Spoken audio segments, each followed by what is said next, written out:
বরাবরই প্রিয় ক্যানভাসে হৃদয় উজাড় করে ক্রিকেট খেলেন সাকিব আল হাসান। তাই তো ওয়েলিংটনে ডাবল সেঞ্চুরির পর কলম্বোতে বাংলাদেশের ১৭তম টেস্টে দারুণ চাপে থেকেও দুর্দান্ত এক সেঞ্চুরি উদযাপন করেছিলেন তিনি।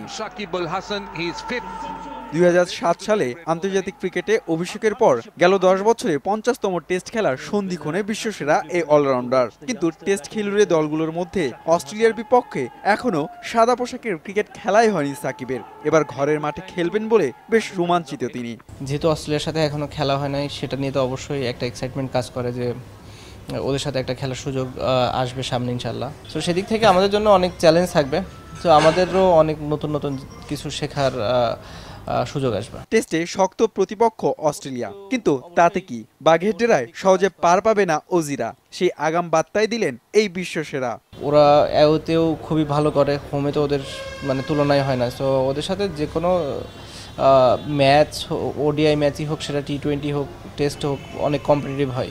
আমাদের যে খেলার ইমপ্রুভমেন্ট আছে ওটা আমরা চেষ্টা করব ধরে রাখার। আমি বিশ্বাস করি আমাদের ভালো করার সম্ভাবনা অনেক বেশি।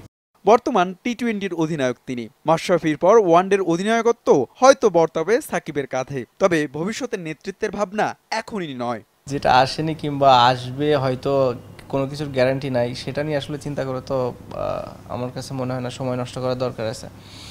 প্রেজেন্টটা নিয়ে আমি চিন্তা করতে পছন্দ করি। আগে টি20 ম্যাচ একটা আসুক, নেক্সট হয়তো সাউথ আফ্রিকার সাথে খেলা আছে, তো তখন দেখা যাবে। আসলে সিচুয়েশনগুলো আসলে বোঝা যাবে যে আমি এনজয় করলাম কি করলাম না।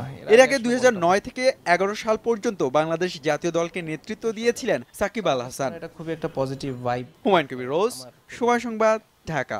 সাকিব ভাই, আজকে সকাল থেকে একটা শিশুকে